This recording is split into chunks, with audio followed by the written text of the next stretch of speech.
35 years after the release of a song, the copyright becomes non-exclusive. So instead of the record label being able to go out and just make deals willy-nilly and then tell you what happened, you play more of a part of it. And usually in those deals, you get compensated better, not only in the short term, but in the future with deals going forward.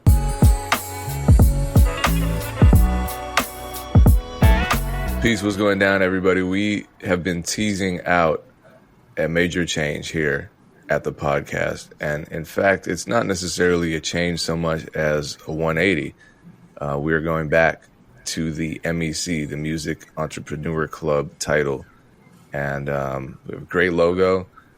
And we're going to kick today's inaugural episode, could we call it that? Today's relaunch with an amazing guest. I honestly didn't even think, the nature of the internet is such that when Erinn told us that this rapper had contacted us, I thought it was a scam because everyone's scamming on Instagram. Well, I can stop you right there because I contacted you like a week before. When you ghosted me, I was like, I better reach out to Erinn. If you can check your messages, I literally reached out to you. I'm like, Payne must be getting, because I know you get bombarded, dog. So it's probably the, how they have that third inbox on Instagram. Oh, yeah. I used to have it all unified and then they split it up on me again. So if anyone from Instagram staff, Meta staff is watching this, bring back the unified inbox, please, because if I'm missing messages from legendary rappers, then what else am I missing? So before we get into this, just a reminder, yes, our logo has changed, but no, you still are able to get free music distribution, premium music distribution from Too Lost using the code @odds, which will probably change, but that code will still be active, so don't worry.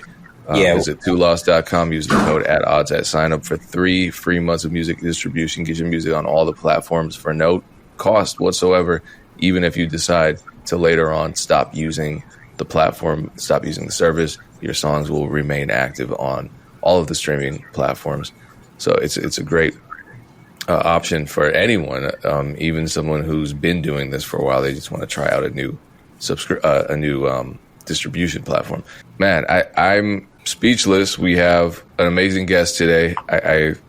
He was just on Drink Champs, but in case you don't know who Young MC is, you at least know Bust a Move is a song that you can still play in the clubs today, and it's a song I still do play in the clubs today, as well as a bunch of other music that he's written that have all become legendary classics. So it's safe to say that your pen was on fire, and it's not just back in the 80s and 90s. It's up until present day. So I definitely want to talk about all that.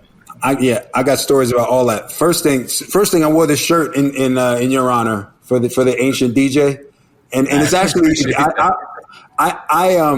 I DJ my own prom, so I was DJing since I was 15. So I have that in my, So I have that. When you're crazy about music as a teenager, you just do whatever. So that's kind of how I was. And also, Payne, exactly. I would bet that you probably play Know How as much or more than Busta Move. I know a lot of my DJ friends tell me that Know How's their favorite. You know what I mean? In terms of like with all the samples and if you like sample based stuff in the UK, that's like it's a much bigger record than Bust a Move. But yeah, so that's why I identify with the DJ so much. So you haven't transitioned over to the digital controllers? I use an MPC X now. If you're so in terms of making my beats and all that other stuff. So I don't DJing with the for DJ. Well, you know what? I haven't. Let me see. The last I did was the CDJs. Was the last. I haven't DJed in a while, to be honest. But in terms of if I was to put hands on stuff, it would be I'd have to find a Serato and get used to it and all that stuff. But the last I put hands on was CDJs. I feel like CDJs are harder than any kind of Serato controllers nowadays. I think you do perfectly fine with that. Well, throwing a record, at speed on a CDJ is not easy. No. So I do get that, but I wouldn't do much that. It would be more blending and pausing and all that other stuff. But in terms of my learning music, I learned so much more from DJing than I did even from piano lessons or anything directly musical. So Since we already talked about Bust a Move, I went to Spotify. I was like, wanted to see how many streams it has. and it's sitting at close to 140 million streams.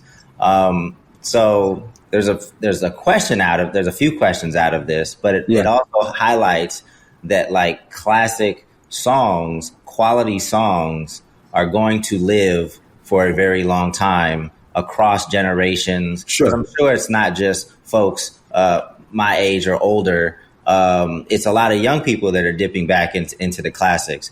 But in terms of how your deal was set up at the time, what does that look like for you streaming? Do you see any of that? Like, what does that look like? I mean, I see a little of it. I guess that would be Sound Exchange.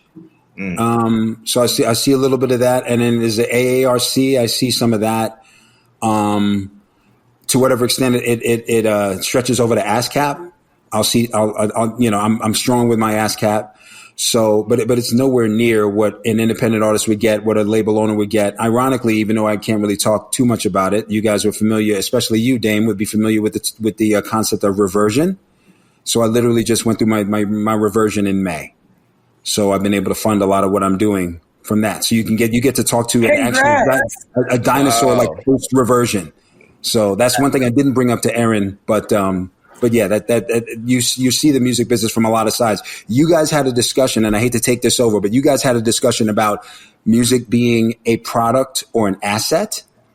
In the short term, music is a product and it is a loss leader. In the long term, and I am a living example of as long a term as you can get, it is an amazing asset. So you have to protect the product so it can become an asset. So both of you guys are right, but that's how it goes. So just to be clear with the reversion, because I've been in deals like that too, and I think they're amazing, and I wish more labels just made that clear. That 35 years. All right, here we go. 35 years after the release of a song, the copyright becomes non-exclusive. So instead of the record label being able to go out and just make deals willy-nilly and then tell you what happened, you play more of a part of it. And usually in those deals, you make an arrangement with the company that has the co-ownership so they can continue what they're doing, but you get compensated better, not only in the short term, but in the future with deals going forward. So this is why we talked about this. And I'm sorry to cut you, not to cut you off, but that's different from selling your catalog. So none of that affected my ownership of my catalog. So I can still go do that, down the line, but I'm still touring. I'm still putting stuff out, and I want to boost the value of the catalog. If I can get a hit record and tie that in with everything else I've done, that, raises the price. But that's different than selling the catalog. Go ahead. My apologies. Generally, when artists are talking about selling catalogs, they're generally talking about the underlying composition. So publishing, writer's share, or, because the master is generally owned by the label to whom they signed and who released that song initially. True, but there's some artists that can get master rights or ownership or at least partial ownership back even before reversion. So if your deal is up with a label, and you say, okay, I'm going to go somewhere else. And they say, okay, we'll give you partial ownership of the masters or even full ownership or just something. They'll give you an ownership stake so you'll stay. Some guys get that. Like if you're selling, multi-millions of albums and you say, okay, the only way that I'm going to sign another option with you guys is if I get master stuff back, they'll give it to you. So I heard that's Chris Brown's deal. I was listening to a podcast recently, or an interview he was doing, and he was saying that like people don't know this, but he has so much of his catalog where he's in like 50-50 with like majority of his catalog because right after he blew as a kid, when he was like, cool, I have options, the label was like, what do we have to do to stay? And he said his lawyers just went at it. And he said, and it was like, I guess they negotiated also against his future recordings. So they did a longer deal, but I think every album it degrades. So he owns a ridiculous amount of his catalog, which is so cool to hear. Well, I think a throwback story to that would be Roxanne Shante. If I'm not mistaken, she asked her record label in the deal to pay for her education And she went on to get like multiple degrees. You know what I mean? So she maximized it. So yeah, definitely. No, there's when you have a hit record, there's opportunities there, because the bottom line is, you know, the way that the record companies are set up, people are there waiting. You know, you are part of the 3 to 5% that is supporting the other 95 to 97% of that label. They don't want you to walk out the door, and they'll do whatever. It's amazing what they'll find, you know, when those opportunities come up. Yeah, because just numbers wise with Spotify, if you're nearly at 150 million with Bust a Move, you've definitely exceeded 150 across all platforms, which puts you in platinum status. So it's almost as though you're a new artist achieving platinum in the new era. So you are an asset to that label. Yeah. I mean, and none of my deals happened when streaming existed. You know, I've been independent since basically before 2000. Everything. Well, even. Yeah, I did Red Ant, and then I had an indie deal after that, and then a distribution, you know, situation or whatever. But I own pretty much all my masters since about 95, 96, you know, and even the stuff that I did on Red Ant, I, you know, turned around and re-recorded, and I own those masters. So that, and because at that point I knew what the asset thing was, and I was like, keep yourself healthy and keep touring until you get to your reversion, you know. And I'm so like, that was pre-Taylor Swift then, because she did the same thing. Yeah. No, I have a college degree. I'm like you, Payne. It's like, I don't have to do this. I want to do this.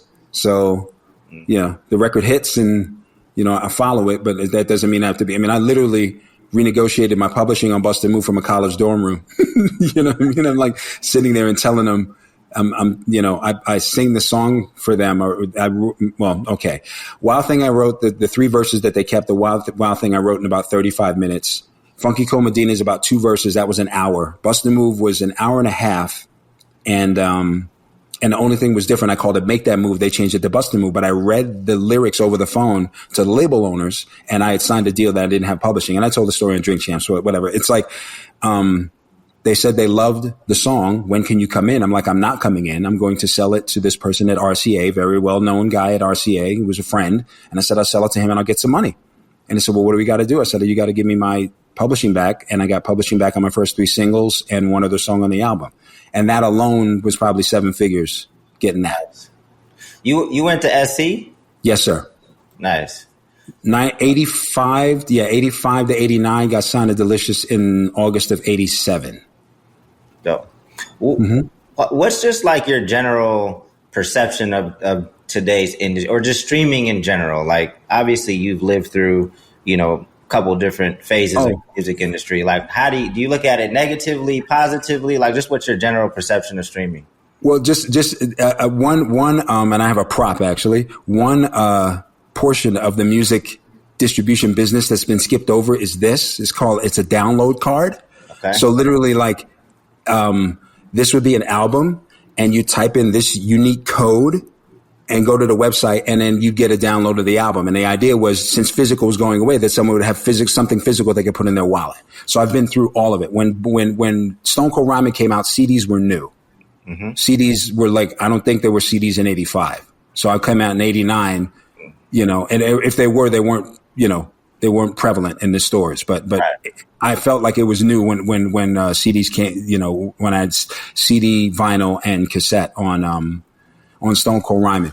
In terms of streaming, that's where, you know, because I told Erinn that I'm on her side in terms of the lost leader thing, because it's like you're touching so many people and you're seeing so little from it. So like for me now, and a lot of artists in my shoes, like I talked to Jay King is a very good friend of mine. So he does Club Nouveau and Time A Social Club, Rumors, that stuff. So he's putting out, you know, new music, and a lot, you know, both of us discussed the fact that the main motivation is to raise our show price. If you can get a current record going and you know, and even for me, drill down even further on that, I can raise my halftime price. So if I'm doing 2 songs and I know Bust a Move is one of them, if another one is like a top 20 record, not only do they get the throwback, so I'm not just doing 80s and 90s nights, but they actually have a current artist to come in, and a current artist that ain't acting crazy, ain't bringing 50 people with them, ain't smoking weed all through the place, knows how to act, whatever. All of those things help. So just getting traction on like a current single to the point where people really know it, it just gives the opportunities. But in saying all of that, I could get up to 1 million streams, but literally, depending on the rate, we're talking, I have to do between, 3 and 6 or 3 and 7 million streams to make what I make one night on stage. And if I usually have 30 to 50 to 60 shows a year, it's like, it doesn't equate with all the effort and time that it takes to upload music. It's not in the same ballpark, but as a conduit to other opportunities, it's, it works as that. But that's how I've been forced to look at it, as opposed to making records, going to radio saying, okay, this is going to generate this many sales and I'm going to get this royalty check and blah, blah, blah. It's not like that. You got to find stuff outside of the revenue that the actual song is going to bring in to, what I mean? To capitalize on it. Yeah. I'm definitely not going to rehash. Yeah, I know. I'm not going to rehash that debate of Lost Leader. Just know that here at Two Lost, and maybe there's a conversation about potentially working with Two Lost. Like we do so many deals here, and that's the reason that Two Lost has grown the way it's grown. And again, these are deals that recoup in a short amount of time. So my perspective is, I understand how you have your business set up and how your revenue mix is. But I'm seeing other artists come through the door, and we're recouping within a year. It's a different model across the board. So I think absolutely, yeah. I mean, since I left the major system, every album that I've made, even through Relentless, because we got a couple licenses on those, but every album I've made, I've been able to recoup my costs just from licensing. If it never sold anything, if I never did a show, just from movies, video games, TV commercials, because my voice is pretty distinctive. So you get to get the guy that has the bust a move or the know-how voice, and you don't have to pay $100,000 for the track. And it's just him that has to say yes. So I've been able to, everything from instructional opportunities to, just in any, like I said, TV, video games, all commercials, all that stuff. So I get it. That's just been my focus. It's been interesting because back in the day, my focus was making my royalty money back, or making money from my royalties, selling records. Then it became publishing, and now it's touring, and I'm hoping to double back and then, and do some more, hopefully brand opportunities and whatever. Because I know with that kind of, with the success that I'm having with my new single, I know that I'm going to hear from some major labels, and I'm more interested in partnering and doing, corporate stuff and brand stuff than signing over to a major at this stage. So. Let me ask you a question about that, because you're saying that you signed your deal when you were in college, and having a degree, I think, is super worthwhile, but that doesn't guarantee success in the music industry. No. I want to understand how you, as respectfully a legacy artist, is what I'd like to say, because you come from the first, moving into the second era of hip hop, how I understand it. And there's so many people who came from, you graduated the year I was born, right? So it's I have uncles, cousins, so many people who were in, whether it be, because I'm from Atlanta, so, East Coast, whether it be people who were either involved with Two Live Crew or even Sugar Hill Gang. I have, some loose ties there, and none of them saw any money from the music industry. So when they heard me 18, 19, 20, I'm a manager, all of them were like, no, don't get into the music industry. It's going to eat you alive. And these are intelligent people that I really love, care about. So I just want to know from experience, lived experience, but also hearing just so many horror stories of especially Black men and women coming out of your generation with nothing to show for it. But you're literally, we've been talking, you're like, oh yeah, I'm about to get on stage. I'm like, yo, on a Monday. And then you're telling me about a version right now. I want to know, where did you how did you educate yourself? Because there was even way less information available, and I'm sure people weren't trying to tell you. So explain that process to us, because I'm just like encouraged and shocked at how much you own and understand. Even now, you've evolved with the industry. Well, okay, there's a ton to unpack in that, because I should lay on a couch for this one. First of all, I came from a good family, and I knew the value of $1. And from when the record blew up, from when Bust a Move blew up, I treated it as a lottery win. I didn't treat it like every year I was going to go platinum and win a Grammy. And I didn't think that I was that special, that talented. I felt lucky, but I felt I was talented enough to kind of take advantage of where I was. So having said that, the opportunities that came along even further down in my career, I don't know if any of you guys are familiar with an artist named Anastasia. Anastasia came out, so I wrote the title track to her debut album, Not That Kind. So I have a bigger piece of that than I have a Bust a Move. Publishing the whole 9 yards. There's a one record that I did the track on that I got, credit for the track. That record showed me, what was possible, what could happen. But I had pulling the curtain, I had a $300,000 publishing year that year, like $300,000 just from, and it was mainly, and Bust a Move was still, relevant, but the vast majority of it was that deal. My lawyer came to me and said, I just got this other legacy artist $1 million for his publishing. Do you want $1 million? And that's where my college degree comes in. I say no, because you just do the straight amortization. And at $300,000, $300,000 in 1 year, just a regular sunset, I'm going to see $1 million in 5-6 years and keep everything. So that's what I did. And then to your point about the college degree, what it did was it allowed me to sit across from people and they would know that I was as educated as they were, so they weren't going to pull one over on me. And the other thing unsaid was that I had alternatives. So before the record hit, they knew that I could go away and do something else. And after the record hit, they knew I had money that I wasn't wasting. You know what I mean? So to go to now to bring pain into the conversation, at that point, I'm not taking beats from people and not knowing where samples are coming from or whatever, because they could say, we'll wait, cease and desist or whatever. I have my Bust a Move money. Any sample and any sample dispute that comes after that, it's like, okay, that song may not have made money, but you got money from other songs you've made, and you're a big famous guy and you stole our record, so we want some of that. I wasn't having that. So that's, so I pissed off some of my DJ friends that want to make tracks for me, but it kind of is what it is. Sorry to bring this up, but is that what happened with the Van Halen sample on the Tone Loc record? Did they try coming after you? I mean, there was settlement. All right.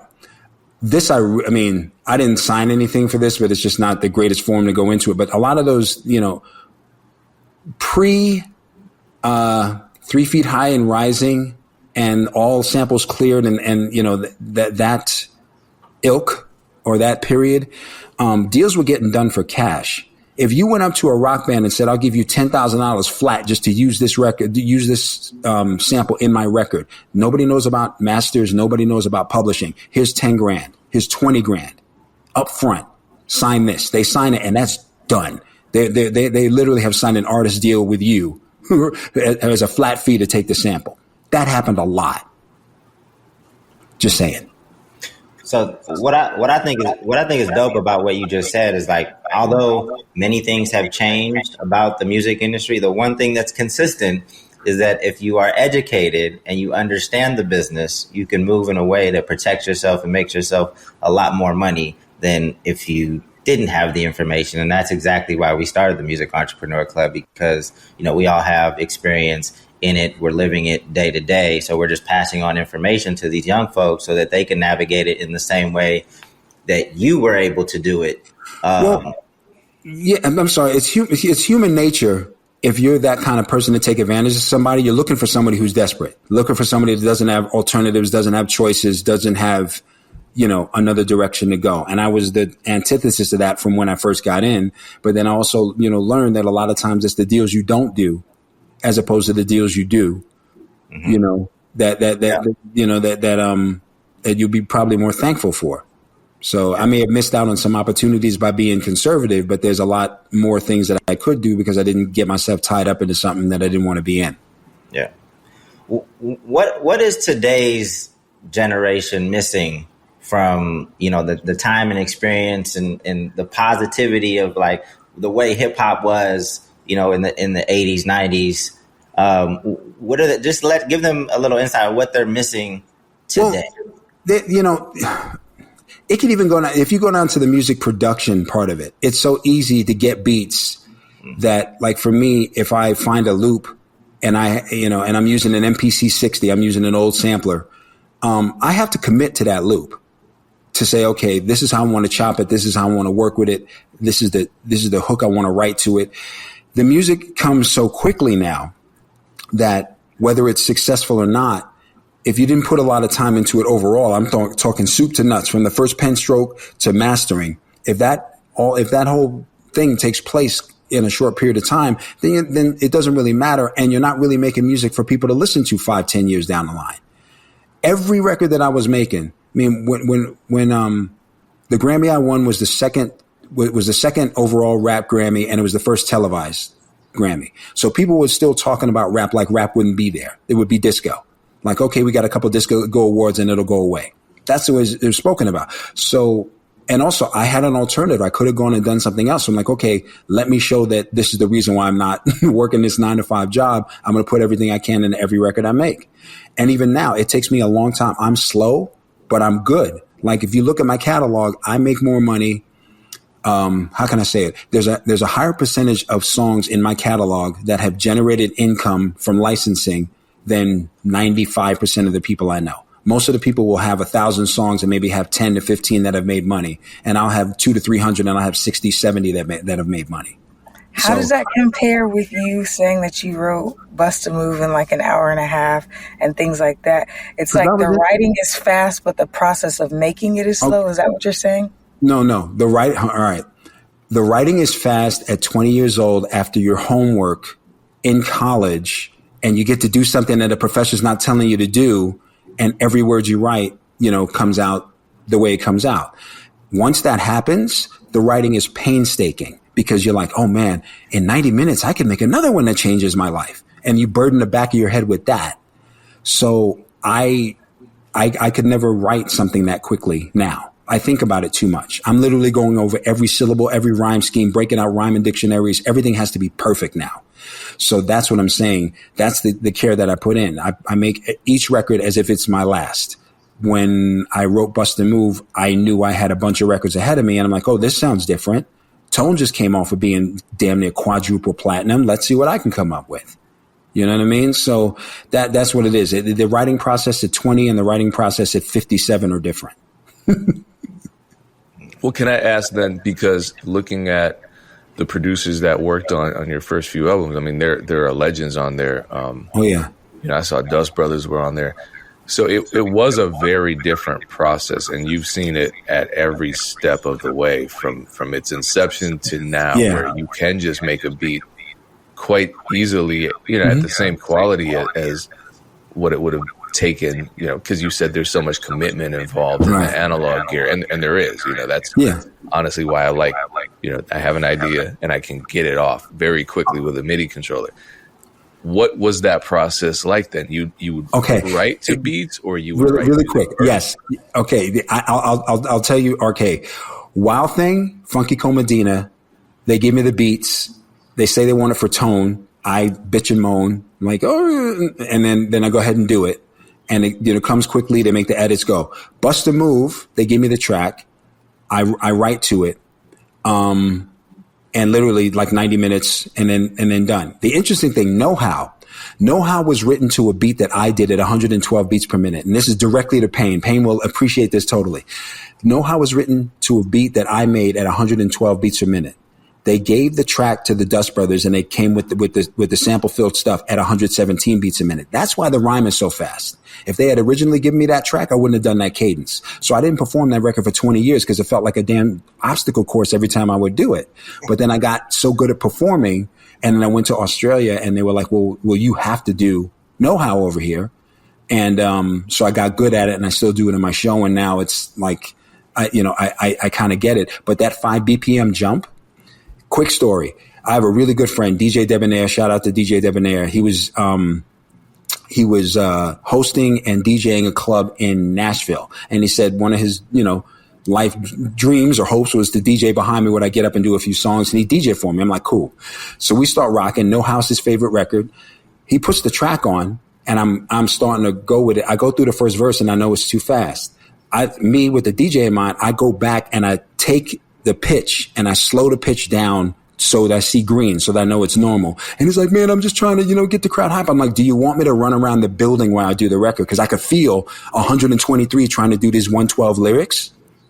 So yeah, that a lot of my music appreciation comes from that. But from then, I to get my record deal, I read about 5 verses over the phone, all of which ended up on Stone Cold Rhyming. So I would have verses that were kind of mid-tempo, and I would just make records out of them, and none of them had hooks. I would just end the verse and then say the hook. But there were no hooks written. It would just be they put in more instruments. So I let her know my name is Young, got more rhymes. Even Know How, but Know How was somewhat to the track and written as 3 verses, but a lot of them were just like 3 separate verses, 16s of, Young MC saying how great he was. And then they gave me beats and kind of went with it. Then we did some conceptual stuff, like Nonstop was conceptual. Got more rhymes. I Come Off was conceptual. Pick Up the Pace, Bust a Move. And then I learned to become a songwriter, and I was making more conceptual stuff. Even the braggadocious stuff was conceptual going forward from that. So it was still kind of similar to how it is now, where, a lot of artists are. I think it's a misunderstanding, because I study all kinds of music, and I know there were pop records and rock records that were even inspired by instrumentals back then. Sure. Which we think nowadays that's such a modern concept, make a beat in a home studio and deliver it to an artist. And back then everyone was enmeshed in the process all at the same time, but there was a lot of variation back then. Oh yeah, sure. I mean, to me, When I Get You Alone by Robin Thicke is probably one of the best uses of, I wouldn't even say a sample, because he just literally played the record and sang over it. But as a guy that comes up with melodies, it's one of the most brilliant things I've ever heard. Like, I can't believe that that's not his biggest record. So stuff like that inspires me in terms of saying, okay, this can be what you can do creatively, because that's over an instrumental. There's a Chris Brown song. He sang a track called 5 Hours by Dioro. I think it's a house track, and he did a vocal over the top of it. And I was so accustomed to the track as an instrumental that I didn't want to hear anybody singing over the top of it. You know what I mean? So you can get inspired by that. A lot of times I'll hear a loop, or I'll hear something in a song, or a riff or something, and that'll inspire something totally different, something left. I'll come up with a phrase or a hook, or even just a melody line that I can loop over, play and loop over and go and make that happen. So, yeah. I'm 43, so okay. I do remember, some of the music from the 90s. Sure. What I thought was really dope was We're All in the Same Gang. Yeah. We're All in the Same Gang. I don't even think we can do a We're All in the Same Gang today. I would love to know how that came together, because for those that don't know, it's a song that has, 14 people on it, 15. I don't know. That's a bunch. It has a bunch of people, but the range of people that it has everybody from like Eazy-E to like MC Hammer. And I know MC Hammer is not a soft cat, like he's a tough cat, but his music was dancing and then, having fun, and then Eazy-E, NWA, and then you had everybody in between. Like, how did that come together? That's the guy that put it together is a gentleman by the name of Mike Conception. And the brilliance of Mike Conception was that he wanted to make a record about the impact of gangs on society, and not just talk to people that were in gangs or affiliated with gangs, or even, peripheral to gangs, but just the impact of it. So that's why he'd come to somebody like me. And my approach to it was to write something from my perspective, not try and act like I was from somewhere that I wasn't or knew some things that I didn't, but literally just what the impact was. And I lucked out in as much as I was a really good rapper from the East Coast, but I was claiming West Coast. So I would get out there and I wouldn't be like, yo, New York, New York. I'm like, no, I'm in LA and I'm seeing the experiences and I'm getting to know these artists in these cities and these places. So I'm going to approach my music from that standpoint. And I was doing some, going over West Coast beats and playing the West Coast clubs. Bust a Move got broken by KMEL in the Bay. That was the biggest one. That was the biggest station that broke the record. I mean, LA was doing stuff or whatever, but the first major summer fest that I went to because the record was popping came out. So everything was West Coast from that standpoint. So a lot of people looked at me as a West Coast artist, and I literally even on Drink Champs I had to tell Nori that he had to look up and see that I was from Queens just like him, but just ended up going out to the West Coast. So everybody was good to me. They're nice to me, and also only in hindsight now am I seeing the impact that my verse had, because I approached it like, okay, I'm going to make the best verse that I can, and so I approached it with the same lyrical approach, and a lot of people credit me for having a really strong verse on that record. So yeah. Was that was after Self-Destruction though, right? That Self-Destruction was first. Yes, and that was the thing. Me and Tone Loc are the only two people to be both in the Self-Destruction and the All in the Same Gang video. So Self-Destruction was first. I fly to New York. I'm around Just Ice and KRS-One and everybody. I'm taking pictures like a fan and all that. And then within a year to two, we're doing All in the Same Gang. And like, Mr. Young, you good over here, and we'll put security over there, and you walk down this alley in this white T-shirt. And it's like, for me, it was fun, but like some people approach me like it's iconic. I'll do that verse in some crowds. I'm like, yo, really, good look to see, hear you do that record. I'm like, it's good, man. That's one of the things that I'm most proud of, especially when you have the hindsight to go back, and especially with the internet when people are looking stuff up. I want to say that behind Bust a Move, We're All in the Same Gang is my second most streamed song. If not, it's Know How. But overall, like I think on Spotify, it would be All in the Same Gang, at least on a monthly basis. That record is top 3 with everything that I've done in my career. Yeah, and I love that record even at the time, but right. I just think about today, like could we recreate something like that? I don't think we can. You would know better in terms of how restrictive the deals are. You know what I mean? Who's going to own that master? Right. Who's going to post that? Who's going to stream that? Are there going to be royalties that go to the artist? Or is it going to go to a charity? I mean, the business alone would kill that record. The artist would be down. The artist would definitely be down, but the business of that would kill that record. I don't even know if the artist would be down, to be honest. Certain ones, but the business. If you saw the pop up, they'd be down. Yeah, they'd be down to do it. Yeah, maybe now. I mean, YG just did that Unity Walk with all the gangs here in LA.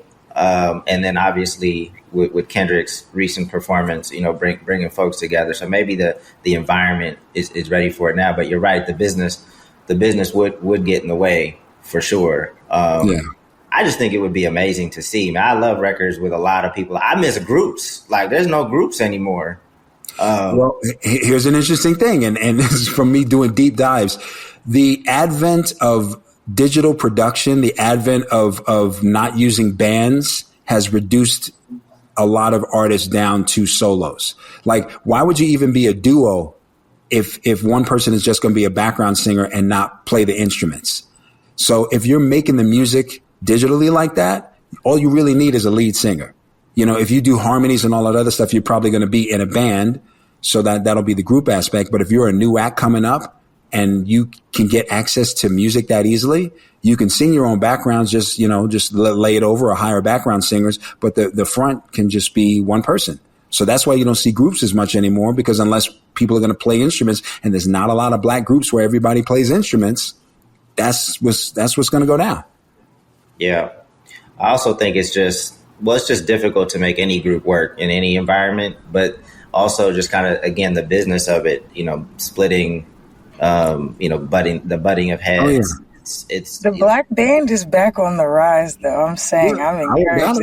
We're in that era. There's, the New Respects out of Nashville. Mm-hmm. There's several bands out of Indianapolis. I feel like there's some cool stuff happening in the band. I think we got away from it because, like you said, the creation of music is more easily accessible now. But I think people were missing the group dynamic. I know I am. I came up working with rock bands, and same with Dame, is like not working with rock bands, but just like the group effect. I remember when people used to do even like ciphers on a song, and the song would be 10 minutes. But because everybody was like you said, hey, I'm going to write my best verse, I wouldn't get tired of listening to them, So I don't know. I think the music game is changing up again because the current and next generation is looking for something new outside of like the sudden euphoric or like dopamine hit from something exciting, Well, to think about it, if you're a writer or you're a creator, are you going to wait till rehearsal at 11 or 12 o'clock the next morning? Or are you just going to go in your bedroom right before you go to sleep and put something together and see what you can throw together and satisfy your artistic, curiosities that way? So that's a lot of it too, just the speed of it. And as soon as you have any kind of disagreement among group members, it's like, damn, I can go home and just do this myself and get my idea out like that. So that's why, because there's very few groups. All for One is one of the few groups I know where there's not really been any kind of conflict amongst the members, where they're cool with being like they're the 4-part harmony. So like they go in it like partners, as opposed to I'm the lead, you're the backup, I write this. That's a hard dynamic to deal with. Yeah, I put it like this. If I was in a group, I wouldn't be here now. I'd be probably so disenchanted because the music business is upsetting enough. But to have conflict with your artistic partners, I'd be doing something else. Yeah. I think that's why the sibling band worked, because it's like you're already going to fight with each other. Right. You know, and then I think that's what's coming back up. A lot of these bands, there's one out of Austin called We Don't Ride Llamas, and they're siblings and cousins. And then same with the New Respects, same with, what's the group that Rock Nation recently signed? It's a group of siblings. So it's like, I think that's why it's coming back up. 'Cause people are like, man, we're here anyways. We're going to fight regardless. I guess we'll stick around. The biggest sibling band, at least from my era that I can remember, and they're still going out, is the Jets, and they still go out. You know what I mean? And that's all family. They travel deep, and they're all blood. You know what I mean? So, yeah, it's there. There's a lot of opportunities for a lot of things. So it's kind of it's still an exciting time for me. If you can make it work, I think there's an opportunity there. I mean, shout out to what groups are the Flyana Boss. Shout out to them. I'm sure the Flatbush Zombies are still doing their thing, although I'm not hip to what they've been putting out recently, or if they've been putting stuff out recently. What other groups in hip hop are Group Therapy? Who is that, Pang? Group Therapy. I'm not even familiar with that. But yeah, I think there's an opportunity that if you can get your shit together. I think social media and just kind of the way it's so individualistic, the way people think, it just kind of culturally, it's hard to make that group dynamic work. But I think there's an opportunity there in the space, because I think a lot of people want to see some back and forth and some collective storytelling and things like that. So I mean, Black Hippie it works because they're all individual artists and then they come together. We saw that during Kendrick's pop out. They performed like 3 or 4 songs together. That was wild. I think that also works when you have like each of them get to like live in their main character world and then come together. Like what is it? No Knowledge, which is like Anderson .Paak and Knowledge. I feel like there's a lot of duos where it's like they all are individual people but are like front runners, and then they come together. So I feel like maybe that's the way, like you said, you can do the quick fast thing, but then you can also go, Earth Gang is a group or duo that's killing it. And then like the Revenge of the Dreamers to me is also a collab where they all come together. So I think it's possible. I think people I think people got to get out of their way. That's the essence of collaborations, is like people don't get out of their way long enough for it to work. Back in the day, there was native tongue and hieroglyphics, and you know, there were a bunch of crews and stuff like that. And to an extent, we could have had that at Delicious with, you know, me and Tone are still close, and you know, we had Def Jeff and Body and Soul, and you know, I mean, there were multiple artists on Delicious that we could have formed something like that. So. I definitely, you know, can see and appreciate the concept. If you, now that you've seen so much of the music industry and how it's evolved, if you were starting over right now, like which era would you implant yourself in? That's a great question, dude. It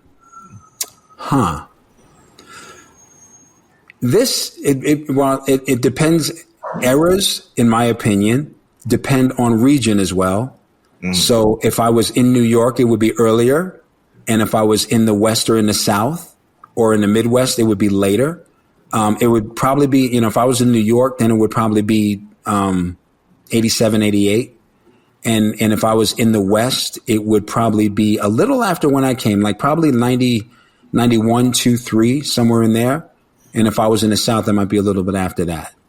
Okay. Just because you want it when the local music is at its height, and people are checking for anything that comes out local, and then that local momentum can get you national. You don't want to be in a position where you're just trying to hold up a whole coast or hold up a whole region by yourself, you know, and then see what's going on. I know being here in Arizona, we've had multiple artists get signed by major labels, but there's not really as much of a local scene, at least from what I can determine. And so that's the thing. It's like you need to have that local support and also that local enthusiasm for someone to look and say, okay, at least if we put this record out nationally, we know a region that'll support it off the jump. So that any era I would choose would have that. Dope. Well, let me pick up on the collaboration topic. So ghostwriting is a huge conversation at present day, especially coming off the Drake and Kendrick situation. Recently, I think maybe it started in like the late 90s, maybe, or I don't know when it really started, but it became anathema to hip hop to have someone else write any of your lyrics, which is curious to me. And when I say it became anathema in hip hop, I mean it was like that when I was out. It was like that with Tone. I don't know if I had said this in an interview before, but the label told Tone that they wrote the record. They told Tone that they wrote Wild Thing. They didn't tell him that I wrote Wild Thing because they didn't think he would do it if he knew I wrote it, because that was the prevailing thought. When they asked me to write it, I'm like, well, can't, you know, aren't rappers supposed to write their own rhymes? Can he write his own rhymes? That was my knee jerk, like, come up in New York, yo, MCs do this, blah, blah, blah. I'm glad I was able to have my mind changed. That changed my life. But that was the thing. It's like, you know, you got to write your own stuff. And sometimes a writer will have more insight into a concept. You know, you have your life view, and you have, you know, your vocabulary and how someone sees you from the outside may, you may get some good feedback, or at least some good guidance in terms of where a song should go. I say that never having anybody write for me ever, but I think like lyric writing is the best thing I do. Like lyric writing is like, if you say superpower, that's what I have. I've written like multi-platinum records in 3 different decades. So wait, the label told them that like just the label wrote the record? Yeah. They said that the label owners had written it. Like the producers had written the song. Had written the lyrics. The label owners had written the song. Yeah. Essentially the track producers, they had told him that, and then only came around, you know, when we talked that I had done it. When we were cool with it, and Tone's, you know, my best friend in the music business, one of my best friends. So it's, you know, it all worked out. But in terms of the prevailing thought of writing, or, you know, as you say, ghostwriting, I've never ghostwritten. Everything I've put down, I've gotten credit for. Maybe not all my publishing for, but, you know, that kind of thing. But that's not paying it. That goes back to the 80s, you know? Yeah. I mean, people just kind of act like, any sort of writing in hip hop is automatically considered ghostwriting because it's just so offensive. But, you know, there was the controversy with the, first commercially released hip hop single with Rapper's Delight, that it wasn't written by those artists. So it's interesting how much of it was happening during the first decade of the culture being introduced into the mainstream compared to today when that conversation is still very much alive. Yeah, but well, here's the thing. All right, I'm gonna just say it. I don't know why the hell the idea of a rapper songwriter is not a thing. Every other genre, you can be a singer songwriter, performer songwriter. As a rapper, it's like, okay, if I rap, I got to be able to, like, I'm going to walk into a room, and I have friends that think this, that I'll walk into a room, hear a beat, and be like, oh yeah, I got the next Busta move because I heard your beat. If your beat's based on samples, I probably know the sample. So why can't it be that I have a musical thought? I've been making music literally for 45 years plus. Like, why can't I have the thought that I'm going to think of a song from the first pen stroke to the first kick drum all the way through and create it like a country singer would create a song playing a guitar? And why is that not a thing? Why is it got to be, yo, who's a producer? Where's the sample from? Who did the guest in? It's like, to me, that's you know, it's our word to put it in your you know, in your parlance. It's like, it doesn't make sense to me. I've been doing this long enough that I should be able to, and I've created enough songs that have performed well, that I should be able to create a song and not have to, you know, get somebody's beat, you know, to say, oh, that's the thing that inspired me. Because to me, that belittles what we do creatively. You know what I mean? Like any other artist can be allowed to create a song like, oh, I came up with a riff, I came up with a groove, I came up with a hook, and now I'm developing this. No. Here's my beat. What can you put over it? And that's supposed to be the hit. It's like, I'm kind of over that.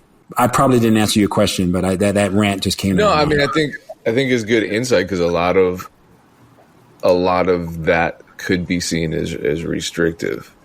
Oh yeah, I think that's J. Cole is the only rapper songwriter that I can really see, and he's an amazing producer. You know what I mean? He just out. If he never rapped at all, his beats, like some of my favorite stuff, is stuff that I didn't even know he produced until I looked on the liner notes. Like, that's cool. You know, that's cool. You want to be able to see that level of expression, as opposed to waiting for the, you know, whoever the hot producer is, you know, just throw the artist over the top of it and it's going to be a hit. It's not necessarily guaranteed, and a lot of times it's not as cohesive as someone like having a vision for a song and being able to execute that whole thing from beginning to end. You know, that should be more championed in rap, I think. Ironically, you have a lot of these newer artists that don't want to be known as rappers. I don't know if it was you guys that had said that, but they don't want to be known as rappers. And the rap category at the Grammys, if it's too melodic, they're not even going to listen to it. You know, so they'll make something, they'll make it musical, they'll make it melodic, and they'll be more closer to a singer-songwriter, but they'll do hip-hop, but they don't want to call themselves rappers. And I'm thinking, because part of the reason is because the idea of a rapper-songwriter is not a popular concept. It's a foreign concept. And that's what I've been literally for the last 20 plus years.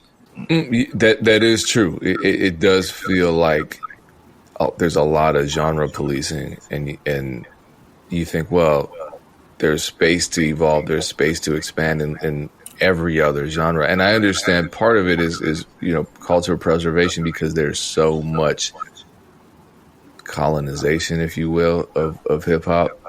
And I think, you know, some gatekeeping is positive and some is restrictive. But yeah, this is a can of worms. Yeah, I'll agree with that. So now I'm assuming you do a lot of shows, I'm assuming, that because there's a lot of like festivals and things like that. The I Love the 90s tour, I've done upwards of 400 shows just on that tour since 2016. I did 110 shows in 2016 alone. That was pretty much, yeah. Man. But go on, I'm sorry. Can you talk, because I know overseas, like some of the legacy acts are still heavily celebrated. You know, there's even when I was running my label, you know, I know that we had a big overseas audience because of the respect of lyricism. They respect the music more there than they do here. Yeah. Vinyl, culture to a certain extent. There's much more of a respect for it, probably because it's so pervasive here, but much more respect for it there than it is here. So do you spend a lot of time overseas every year? No. Oh, no. No. The touring has been so good here since the mid 2010s that I'm just here. You know what I mean? Like my work, COVID aside, my worst year is 30, you know, out of town, fully paid, whatever shows. And like I said, it'll go up to, could approach 100. And my thing is, I'm not going to go to a foreign country to do one show or two shows. And I'm in Phoenix. So to go to London is going to be 8 hours, 10 hours. So I'm not going to go to London to do one or two shows. I'll go to London to do 5, or go to do a European tour or whatever. But even that, I'd rather get a record to crack so I have something current that I'm pushing, as opposed to, let's get this legacy artist and let's put them on tour. Let's do the Chitlin circuit. I'm not with that. You know what I mean? So I'll get great offers to do one show, and I'm like, I have to fly 10 hours to do one show. Thanks, nah. So we took the 90s tour in 2017 to the UK and to Australia. And other than Canada and a couple Caribbean things, it's mostly continental United States. I've been to all 48 states, all 48 of the continental. I haven't been to Alaska or Hawaii, and that's only that's only by a stroke of luck, because we've had 90 shows in Alaska.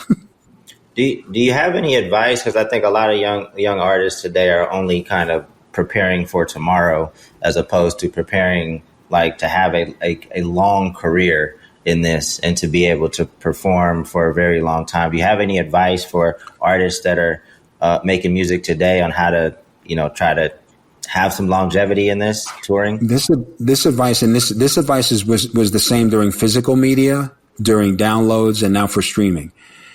If you're an artist, if you have a day job, keep your day job. If you're in school, stay in school.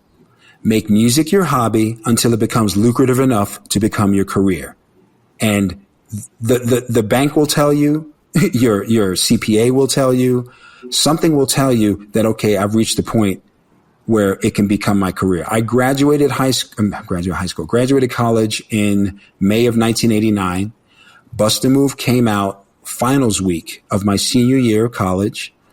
My parents gave me the summer to get music out of my system.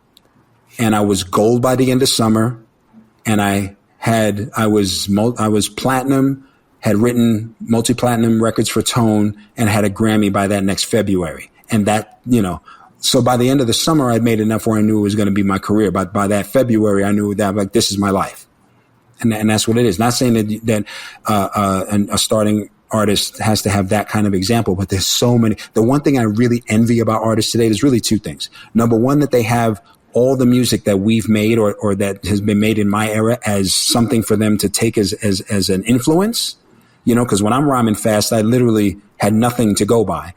Not only that, but that as a musician, you learn that you just, you got to get better. You have to, there's good things that'll come to you. And I just wanted to put myself in a position where I was going to make it. You know what I mean? Like you don't ever want to be in front of somebody desperate. You don't ever want to be in front of somebody saying, I can't make my mortgage payment. I can't, you have to make sure that you can put a roof over your head, clothes on your back, food on the table. You have to have all of those things set so that you can be not only, have a free mind to create music, but that you're not in a position where I got to give my publishing away, so that I can make the mortgage. All of that stuff needs to be straight so you can be a solid artist. So. So why didn't you? So, okay. I went platinum when I was in grad school. So you're in college, writing hit songs, taking calls with labels. What was it that kept you from just walking away? Especially when you're young, you don't have any serious obligations at that point in your life. I got signed before my junior year. So I had 2 years of college left. I was doing local stuff in LA. So I let them know my name is Young. I'm doing the Casa, Skateland, World on Wheels, Florentine Gardens, all the local places, funky reggae when that was, we're going back to the late 80s. So in doing those, I knew that, the first time I got up on a stage was in the basement of a restaurant. And I either stood on a chair or stood on, some kind of low platform. And I got paid $50, and then it came back the next week to go to the club, and they said $5 to get in. And I said, I played here last week. You guys paid me. It was a great show. Yeah, no, remember the show? $5 to get in. You see what I'm saying? So like when you see that, it's like, am I going to quit school for that? Nah. So that's what kept me in school. You know what I mean? And then the idea was like grad school, regular job, whatever. And then the record took off and I was able to pursue it. I was able to follow it. You know what I mean? So that's the thing that really kept me in. And, knowing that I didn't want to do it and have to, you know, at some point quit and have to go back and put my, I have a college degree. I've never written it down on a job application, but what college teaches you to do is how to finish.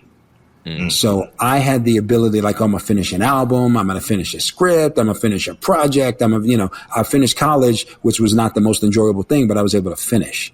So even though, you know, I haven't used it conventionally, the things that I've learned are the skills that I've learned in terms of how to complete projects. Yeah.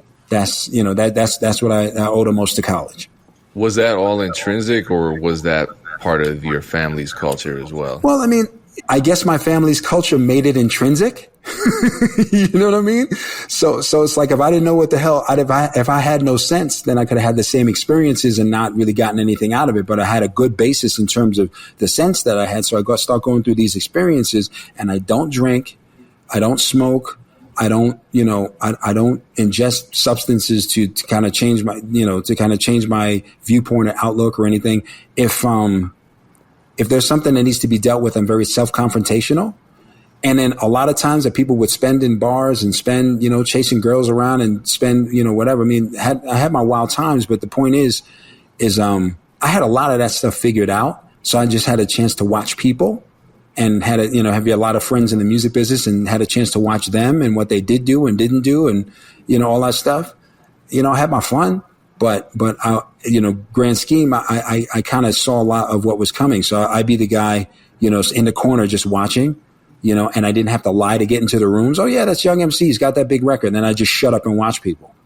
You know what I mean? So a lot of my wisdom comes from the things that I've learned just watching other people. And a lot of times it could be the most unfortunate story, but it'll teach you what not to do, and I just take stuff from that. How did you get signed to begin with? How difficult was it to get signed at that time? Okay, we go back to New York, May of 1987.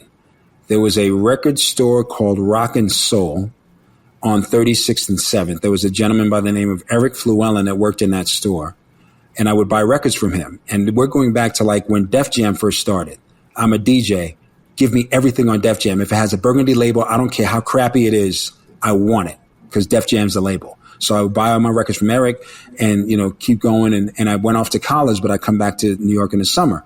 Well, that summer of 87, he's like, yo, I know this label, Get Busy Records. We should make some demos. So I went ahead and I made the demos and nothing happened with Get Busy.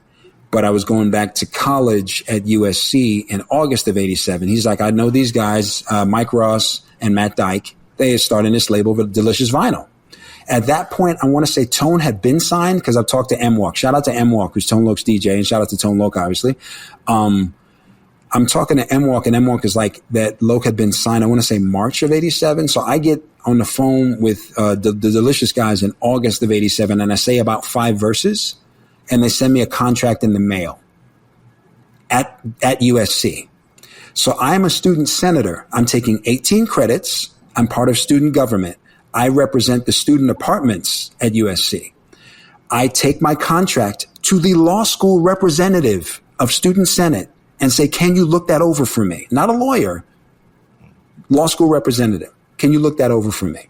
It's a horrible contract. Signed it anyhow. I let them know when My Name Is Young were recorded right around then. Know How came out in the summer of 88 along with Wild Thing. And then it just kept going. And I was able to watch all this. And I'm like, all right, well, let me just stay in college until the money gets so good that it's got to pull me out. Because I'm not going to go back to my parents and be like, yeah, I quit. You know, I'm like, wouldn't it be cool to get your degree and then be able to do what you wanted afterwards? My parents really wanted me to get the degree. I saw the brilliance. I went to a really accelerated high school, Hunter College High School, in New York City. Like, let me see, Lin-Manuel Miranda went to my high school. The Justice Elena Kagan went to my high school. People from like Max Kellerman. I'm forgetting a whole bunch of folks that went to my school, but a bunch of really smart people went to my school. I know probably half a dozen kids that got 1,600 on the SAT. So it's like I saw what a good brain could do for you. So I'm like, I wasn't going to necessarily, put my education to the side. I really loved music, but I felt music would be there at 22 if I had to if I had to give up anything at 20, I'd give up music at 20 and come back to it at 22, as opposed to giving up school and then spending the rest of my life under-equipped. You know what I mean? Because I was never of the thought process, once again, with my lottery ticket mentality, that I was going to get something that was going to just take the place of a full education and a degree and a career. Because I knew that there were a bunch of kids smarter than me that were, going to be set for life as soon as they got their job. And I didn't see music as something that would set me for life at that time. So, at that point, I'm signed. The local records are coming out. We had took one trip to Europe. We went to England, Spain, France, and Germany.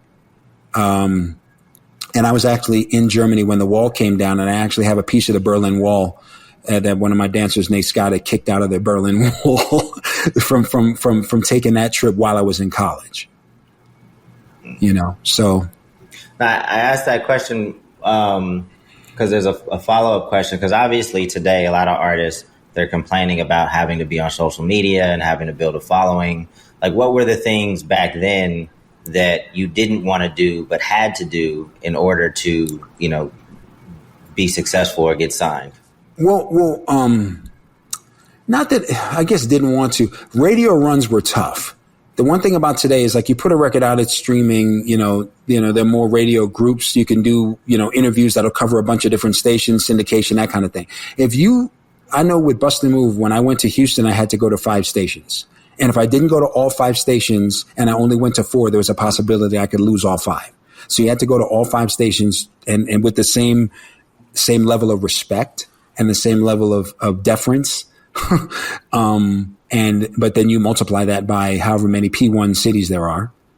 And that becomes, and then, we played your record a lot, do this free show or do this discounted show. And it really hit home for me.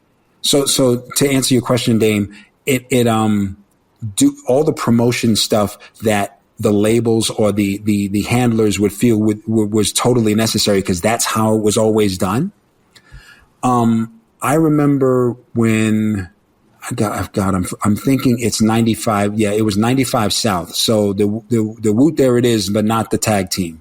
I'm opening for them, and so my record is probably 10 years old or more at that time. So I'm getting paid fully, and they're doing their show for free as a headliner because the radio station has played them. So I did tons of those. I remember specifically that there were a bunch of shows, and I can say the names now, it's fine. There's a bunch of shows that I did for free so that an artist named Dino with a record called I Like It on Island could go gold.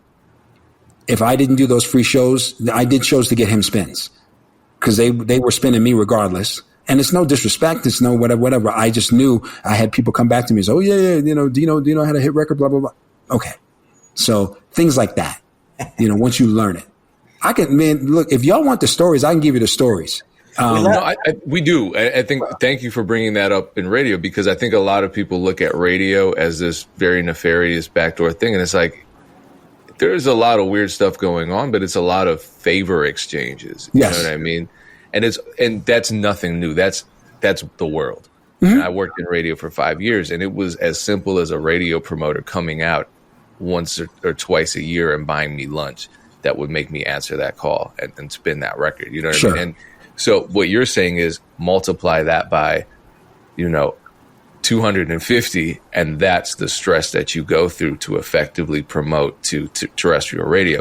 It's not like you're, in the back rooms shooting heroin. It's like you're giving up a lot of time and energy to ensure the success in that particular arena. Oh yeah.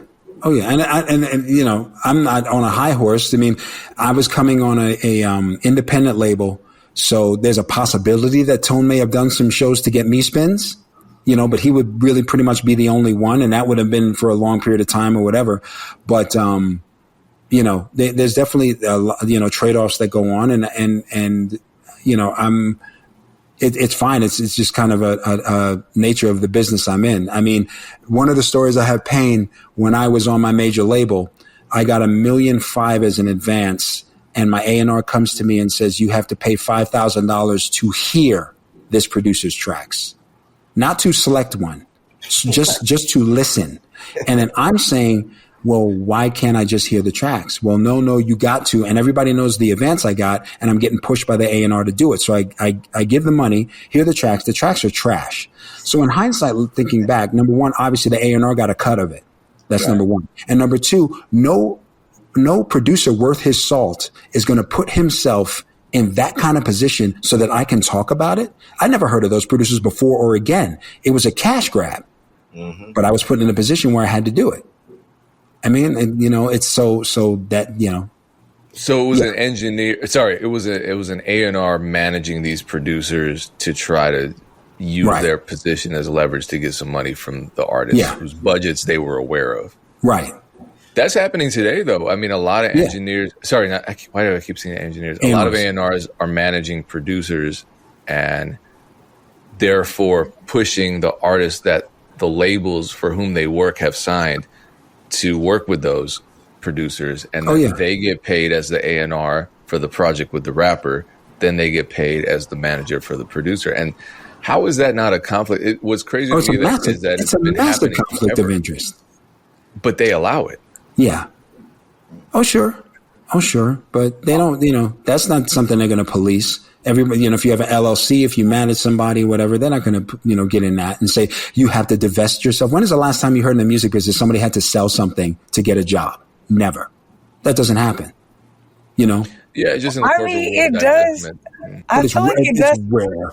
It happens with managers who get picked up by labels. Okay. That happens. Like I know somebody who just started working at a label and has a big contract, and because of the department he was heading up, they were like, you have to step out of leadership role at his management firm, and they told him specific artists he couldn't manage anymore because they felt like it was a direct conflict because of who they were signed to versus the label he was going to work for. But I feel like it's only when outsiders come in. It's not when insiders are trying to make more money. So I agree with you on that. Erinn, with artists, I can see it. I'm saying in terms of producers, what Payne is talking about in terms of producers, you're not going to see somebody say they have to give up a producer client to become an AnR. You know what I mean? Even though that's a massive conflict of interest, but that'll be done every day. They got the ear. One thought process that I've had, looking at this and going through this independently. Can you imagine how many radio people have fallen on the sword for an AnR that is, championed a record or a sound or an artist that the record doesn't work at radio, and a radio guy can have Fort Knox in his pocket. If radio doesn't want to play it, it's not gonna happen, and that'll never be the AnR's fault. Well, we gave you this money. We have, your job is to promote this record, but the record's trash though, dude. You know what I mean? But that happens. Yeah, and it happens a lot. And there is this narrative that as long as you pump enough money into a song, no matter how trash the song is, as long as you pump money into it, as long as you force it down people's throats and in their ears via radio and TV, that it's going to become a hit. And I'm like, I'm telling you, I don't have the greatest insight, but I worked in radio for years. And so I was able to see what the dynamic was between, the program directors and the MDs and these individual, either they're third party independent radio promoters that the labels hire or people who work specifically for the radio, for the labels. I saw what they were doing to try to get these records in. And one, it was all about relationships. They weren't really sliding the money or anything like that. They were doing a lot. I mean, exhausting work. You have to be built a certain way to do that kind of job because you're just trying to be friends with everybody. Right. And then number two, the songs that a lot of people thought were going to work died behind the scenes. And people don't realize that songs die in radio all the time because they don't remember them. They remember the hits, and they always say, well, that song's annoying as shit. The only reason it's a hit is because they forced me to listen to it. And it's like, there were a lot of records they tried, and you don't remember because people weren't requesting it because it didn't work for the format. Can you guys help me out? I'm trying to remember the year. I want to say it's around 99, somewhere between 99 and 2002, but there was a September. And September used to be the time they dropped the big albums because they want to sell a lot through Christmas or whatever. But there was a September when you had Macy Gray put out a record, Janet Jackson put out a record, Garth Brooks put out a record, all on the same day. Like they had like maybe 10 multi-platinum artists putting out records on the same day, basically competing with each other. And half of those records kind of flopped. And that was a shifting point for the music business. Because the assumption was if you put $1 million into a record, whether it be, promotion, radio, whatever, you put $1 million into a record, you're going to get 1 million sales back. And that was one of the first glaring times, that the labels kind of bumped heads with each other. And it proved, how fickle it was, because at $20 an album, people weren't buying, because this was still in the physical era. People weren't buying the records. But I remember that as a specific time, like, you got to change it. Even now coming out, part of me going to radio and part of me even really going to radio because it's bombarded with streaming. But part of going to radio is to see what else is on the landscape. Like this person is coming, that person is coming. And, to go on a bit of a tangent, that was the amazing thing about the Kendrick and Drake battle, is that there were releases that I know were either delayed or hampered or something because those guys were taking up all the oxygen. And when those, previous releases were being conceptualized and thought through and funded and okay, we'll go in this and this date. And then Kendrick drops one and Drake drops one and that takes up a chart position and that takes up a bunch of spins. Oh, maybe we should wait. Yeah. So that fickleness has been going on forever with the business. I mean, it's definitely something you have to worry about at a certain level. People listening to this podcast don't need to worry about that, in my opinion. In fact, in some instances, when big records are dropping on Spotify, that means more people are rushing to streaming services, and you want to have stuff available because right after they listen to the Drake record, maybe they listen to your records. No, which is right.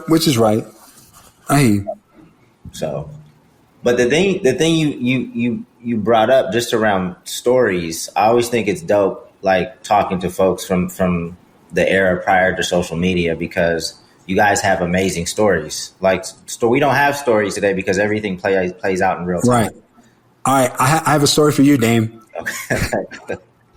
Let's hear it. All right. I can't say names, but I've done a lot of soul searching about this. When I had had a big deal and had gotten a 7-figure advance, record wasn't performing as well as it should. So this is post Bust the Move. Record's not performing as well as it should at a major label. My manager tells me at the time, you should walk into this executive's office with an envelope with several thousands of dollars in it and hand it to him.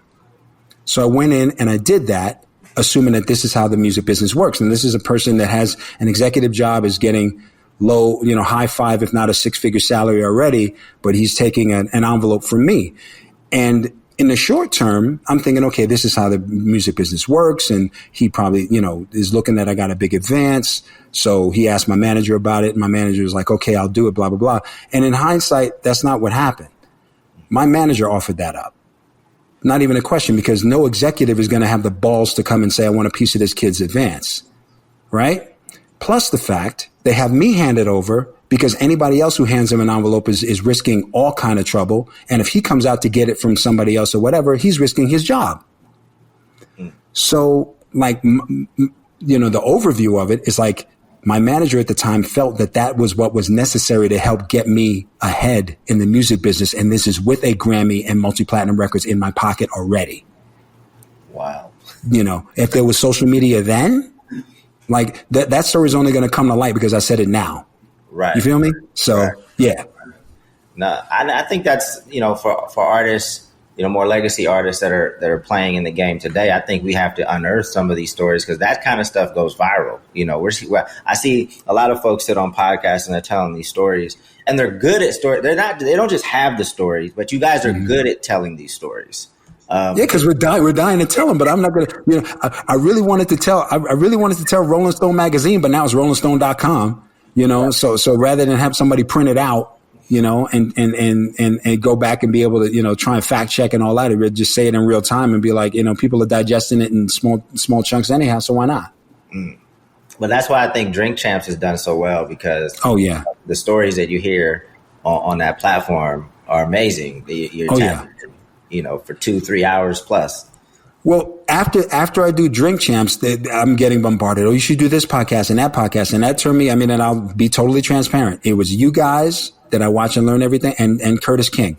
And I'm like, I want those 2 pods. That's what I want. Anything after that will have to be after that. But I want to talk to those people. So I reached out to you personally, and I'll be doing Curtis in the next month or so, and talking about totally different stuff than you and I talk about, totally different stuff than Drink Champs, because I got stories for days. That's the one beautiful thing about, like, literally going through something like Reversion and still having your wits about you and the ability to still make music.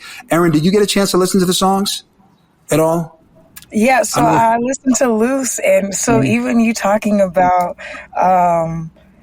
how you are so meticulous, I could see it, because I sent it to the guys too, so they've heard it, and I'm impressed because it has like a old school feel, but I see how it could be very relevant, like a good radio track, but also a sync track.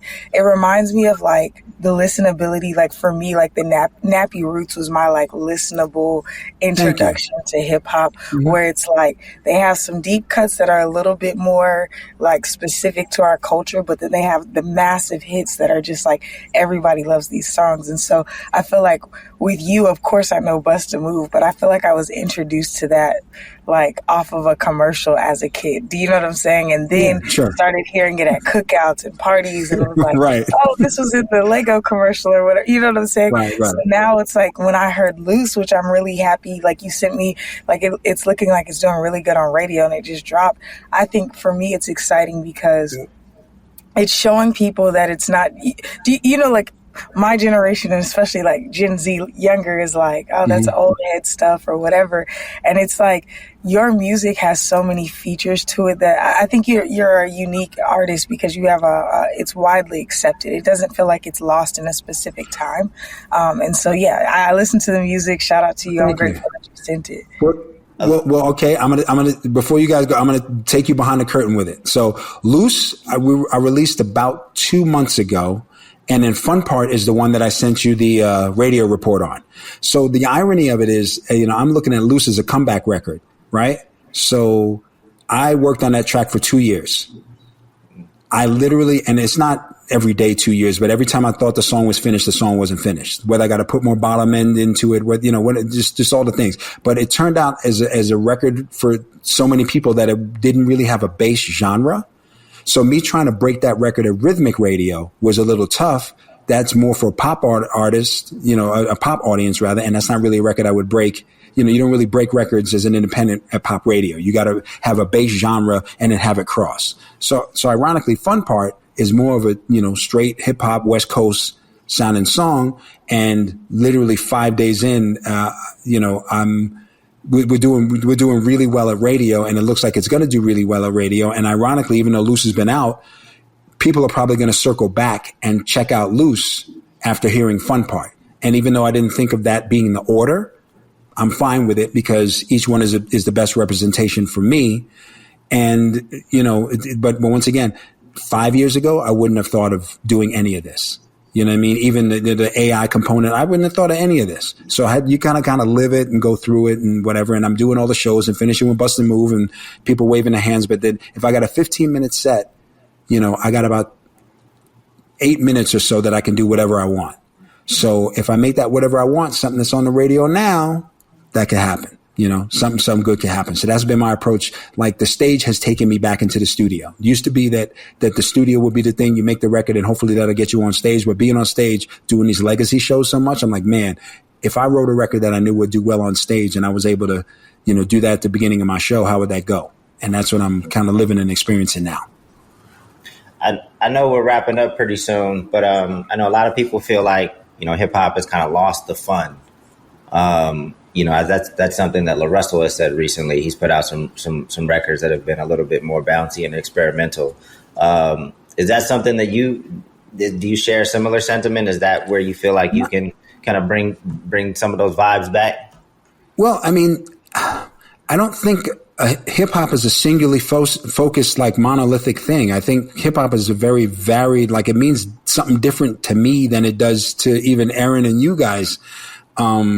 So knowing that, as long as my definition and feeling about hip hop is clean and pure and motivating, then I'm good. You know what I mean? Like some people may look at it a different way. Some people may want to treat things differently. That's fine. But my love of hip hop has never wavered. You know what I mean? It's like I chose to do this, and I love the fact that I'm doing this. Dope. I know we're at about an hour and 25. We've definitely gone over what we typically do, but we're happy to do it with you as a guest today. We're blessed. Drink champs and then us. We feel honored for sure. Yeah. Oh yeah.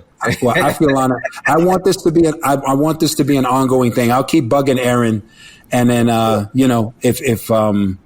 if some way down the line you guys want to talk some more, that's fine. If there's other topics you want to talk about, and look, and the record's going to be doing something. The fun part over the next 2 months is really going to be doing something. So that I'll be learning a lot in terms of not only the differences, but the opportunities and yeah, definitely. I'm looking forward. It's the most positive I've been about my career trajectory in several years. Wow. We'll hey, congratulations on that. All the music dropping, and then also congratulations on. Hopefully, this wasn't a fake article that I read, but congratulations on getting married. No. Quick story about that. Yes, Kyle Eustace is a good friend. She had done an interview with me, a few years ago, and then we kept in touch. And she would be a good. She's a hip hop reporter, and she'd be a good source of information for me. So I invited her to my wedding, and she had taken video of my wedding, and she was trying to post it on either her personal Facebook or Instagram for another guest at the wedding. They had friended themselves, and they knew she had good video of it, and a social media site stole it from her. So that's how some of the stuff came out. So I ended up, doing a little talking about my wedding, but a lot of it came from just kind of leaks and stuff like that. But it was like star-studded, like Montell Jordan did the ceremony. Montell Jordan did the ceremony. Tone Loc was there. Rob Bass was there. All the members of All For One were there. Freedom Williams was there. A lot of people from radio. And a lot of people from local TV here in Arizona. Like every network had, because I knew all of them from when I've come here, and I wanted them to come out and have a good time. So it was an amazing, it's 6 months ago when I'm or 5 months ago, and I'm floating still from it. So yeah. Nice. Shout out to my wife. Shout out to Chantal. There we go. Well, good. Yeah, congratulations to both of you, and we really appreciate you sitting. This won't be the last time. No. Definitely won't be the last time. Thank you, man. Thank you. And appreciate you being a part of the inaugural. We're talking about reversion. We reverted back to the MEC on this episode. So appreciate everyone tuning in and following us throughout the new name and potentially different formats. Something that hasn't changed is our relationship with Two Lost. So you can still get free music distribution from Two Lost for 3 whole months, which is plenty of time to schedule a lot of releases. You can drop a lot of instrumental albums. You can drop a lot of singles, albums, whatever you have sitting on your hard drive. Not doing you any good sitting on your hard drive. Go to twolost.com. Use the code @odds for free music distribution. And Young MC, appreciate you. I believe on Instagram you're Young MC 89. Yeah, Young MC 89, and official Young MC on X. And my Facebook, I want to say, is also official Young MC. But if you type in Young MC, you'll see it. Okay, follow Young MC. He's got a lot of music. I literally only have like 2,500 followers. They say that's dismal. So anybody that you want to fun follow, Young MC 89 on IG. You should do something with Ambrosia for Heads, because that would get you a decent amount of followers if you did either a collab post or a short interview with them. So if you're not familiar with them, I could connect you with them. Because I'm sure a lot of their followers are fans of your music for sure. Okay. Very cool. All right, y'all. We'll be back next week. Peace. Thanks, guys. Thank you.